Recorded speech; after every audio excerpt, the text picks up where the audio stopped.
Afternoon students. Our next topic is the coastal planes. Coastal planes means coastal क्या होता है, जो सी शोर के साइड का जो एरिया होता है ये हमारा कोस्टल पार्ट्स होता है। ठीक है, तो ये हमारे जो लैंड प्लेन्स हैं इसको हम लोग कोस्टल प्लेन्स बोलते हैं। और हम लोग आइलैंड ग्रुप्स के बारे में भी पढ़ेंगे। ठीक है, तो देखो इसमें यहाँ से जो भी डेल्टा फॉर्म होता है ये मैंने आप लोगों को इंडिया के मैप में बताया। देखिए मैं यहाँ पे बता दे रही हूँ आपको। देखिए मैं इस मैप में आप लोगों को बता दे रही हूँ कि ये जो डेल्टा फॉर्मेशन होता है वो इधर होता है। ठीक है, तो मैंने आप लोगों को बताया था कि ये उड़ीसा इधर पे होता है ना। गंगा ब्रह्मपुत्र डेल्टा बोलते हैं इसको। तो ब्रह्मपुत्र नदी यहाँ से आती है, गंगा नदी यहाँ से आती है, डेल्टा फॉर्म होता है यहाँ पर। ठीक है, जिसको हम लोग कौन सा डेल्टा बोलते हैं, सुंदरबन डेल्टा। ठीक है, इंडिया के अंदर में ही है वो। ठीक, अब उसके बाद देखिए यहाँ पर महानदी है, महानदी, गोदावरी, कृष्णा, ये सारे जो हैं हमारे ये कोस्टल पार्ट्स हैं। ठीक है, ये कोस्टल पार्ट्स है। ये हमारा वेस्टर्न कोस्ट है, किसी की बुक में इंग्लिश में दिया होगा, किसी की बुक में हिंदी में दिया है। ये हमारा वेस्टर्न कोस्ट है और ये हमारा ईस्टर्न कोस्टल प्लेन है। क्लियर है। देखिए अब यहाँ क्या होता है, जो हम लोगों को जो मेन चीज़ याद रखनी है, रिफ्ट वैली। रिफ्ट वैली कौन कौन सी होती है हमने करी है, नर्मदा एंड ताप्ती, है ना। नर्मदा एंड ताप्ती ये दोनों नदियाँ जो हैं हमारी, ये दोनों हमारी रिफ्ट वैली हैं, क्योंकि ये पूरी बह के हमारा अरेबियन सी में जाती है। ठीक है, बे ऑफ बंगाल में सारी नदियाँ बे ऑफ बंगाल में ही जाके मीट करती हैं। ठीक है, अब इसमें जो है हमारा कोस्टल प्लेन्स में आप लोगों को सबसे मेन जो याद आता है, मतलब सी कोस्ट अगर बोला जाए तो आप लोगों को ध्यान में आता है सबसे पहले मुंबई। मुंबई, गोवा, केरला, ये जगह याद आती हैं आप लोगों को।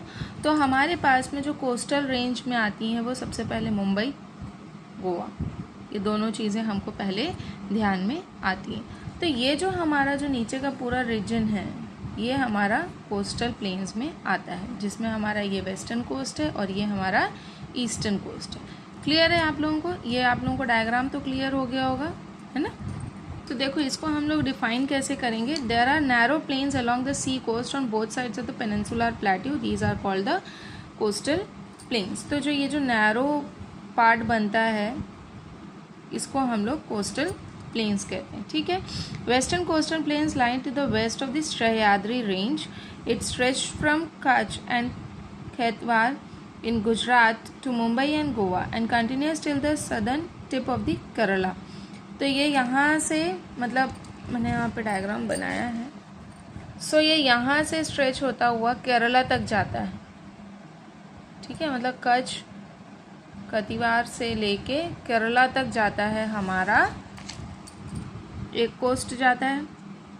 ठीक है, और ईस्टर्न कोस्टल जो है plain connects the Brahmaputra and Ganga delta to Mahanadi, Godavari, Krishna and Kaveri deltas and then stretch on till Kanyakumari.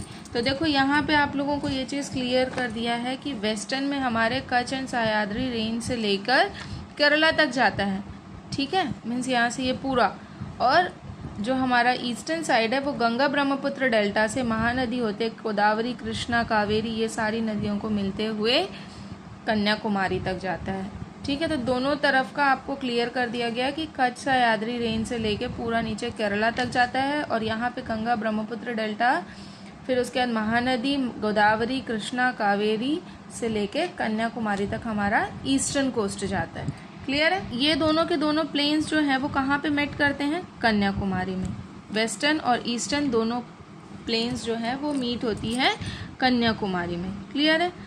अब देखो यहाँ पे क्या दिया है next, a coastal plain is created by the following process. Coastal plain कैसे बनता है ये चीज़ हम लोग यहाँ पे पढ़ेंगे। तो geological activity and forces in the earth's interior cause the coastal areas to submerge under the sea और cause land beneath to sea to emerge. This process is called submergence and emergence. So अब क्या होता है कि जब ज़मीन के अंदर में कुछ ऐसे वाइब्रेशंस होती हैं और ऐसे कुछ फोर्सेस अकर होते हैं जिसके कारण लैंड ऐसा धंस के नीचे चला जाता है, जो आधा पानी के अंदर चला जाता है और थोड़ा बहुत लैंड ऊपर बचता है। ठीक है, जिसके कारण ये कोस्टल प्लेन्स हो जाता है। मीन्स पानी के अंदर जो चला गया वो सी के अंदर हो गया है ना, लैंड बीनीथ टू सी हो गया। बीनीथ द सी हो गया, और जो ऊपर रह गया है वो हमारा इमरजेंस हो गया। क्लियर है? तो ये जो है ये इस तरीके से फॉर्मेशन होता है, मतलब कुछ जियोलॉजिकल एक्टिविटीज़ होती हैं, कुछ फोर्सेस इनसाइड द अर्थ अकर होते हैं, जिनके कारण हमारा जो लैंड है वो कुछ लैंड हमारा ज़मीन के अंदर चला जाता है और कुछ लैंड ऊपर ही रह जाता है। क्लियर है? अब जैसे आप लोग एक पटिया अगर ऐसे करके रखते हैं और अगर कुछ नीचे से फोर्स अप्लाई करते हैं तो एक तरफ से ऐसा टिल्ट होते जाएगा, है ना। अगर नीचे से आप फूक मारेंगे, फोर्स मारेंगे, तो एक तरफ से टिल्ट होगा और एक तरफ से ऐसे ऊपर हो जाएगा। तो सेम एज इट इज़ हमारे लैंड के साथ भी ऐसी कंडीशन होती है। क्लियर है? नेक्स्ट है rivers deposit their sediment which accumulate over lakhs of years to form plains. So अब क्या है कि रिवर्स जो है, रिवर्स बह के जो हमारी सेडिमेंट्स ला के एक तरफ इकट्ठा कर देते हैं, पर इस प्रोसेस को बहुत ज़्यादा साल लग जाते हैं, मीन्स लाखों साल लग जाते हैं एक प्लेन को फॉर्म करने के लिए। ठीक है? अब नेक्स्ट क्या है, the sea level changes continuously. आखिरी जो है ये वाला जो प्रोसेस है, इसमें सी लेवल जो होता है, सी का जो लेवल है वो बार बार चेंज होते जा रहा है। मतलब सी में जो पानी का लेवल है वो बार बार चेंज होते जा रहा है। जैसे कि ग्लेशियर्स हैं, पिघलते जाएंगे तो सी लेवल बढ़ते जाएगा, है ना। तो ये तीनों के तीनों प्रोसेस में आते हैं हमारे किसके फॉर्मेशन के, कोस्टल प्लेन्स के फॉर्मेशन की। कुछ जियोलॉजिकल एक्टिविटीज़ हुई जिनके कारण आधा लैंड नीचे चला गया, आधा लैंड ऊपर हो गया। उसके बाद में रिवर डिपॉजिट्स, क्योंकि रिवर्स तो बह के सीधी समुद्र में ही जाती है, तो वो रिवर्स के जो डिपॉजिट्स हैं उसके कारण भी होता है, और लास्टली सी लेवल जो चेंजेस होते हैं उसके कारण भी होता है। क्लियर है?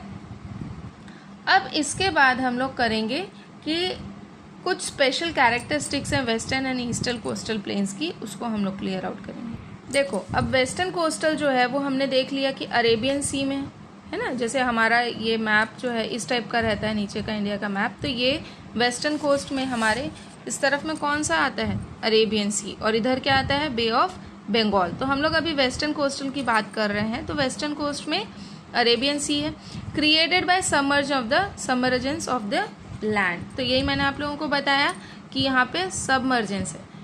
ठीक है? तो यहाँ पे लैंड ऊपर नीचे ऐसा हुआ है। ठीक है? तो अब देखो यहाँ पर क्या हो गया, किससे बना है ये, sedimentary deposit built up these plains. किसने बनाया इसको, सेडिमेंट्री डिपॉजिट्स के कारण ये बना है। क्लियर है? किससे बना है ये, सेडिमेंट्स डिपॉजिट से। और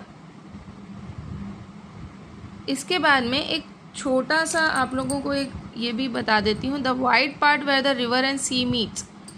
मतलब ऐसा ब्रॉड पार्ट मीन्स ऊपर से ऐसे पतला होते नदी आती है और आगे आने के बाद में वो चौड़ी हो जाती है और उसके बाद सी से मिल रही है। ठीक है? इसे सी से मिल रही है, तो यहाँ पे एक बहुत बड़ा वाइड पार्ट हो जाता है सी और रिवर के मिलने के टाइम पर। इसको हम लोग एस्चुरी बोलते हैं। क्या बोलते हैं हम लोग, एस्चुरी। क्लियर है? और जो हमारा ये जो नैरो, मतलब जो कोस्टल प्लेन्स जो है इसकी ये बहुत नैरो है, तो नैरो मीन्स ये कितना किलोमीटर्स का है, 64 किलोमीटर्स का है। हमारा जो कोस्टल प्लेन्स है वो 64 किलोमीटर्स वाइड है। ठीक है?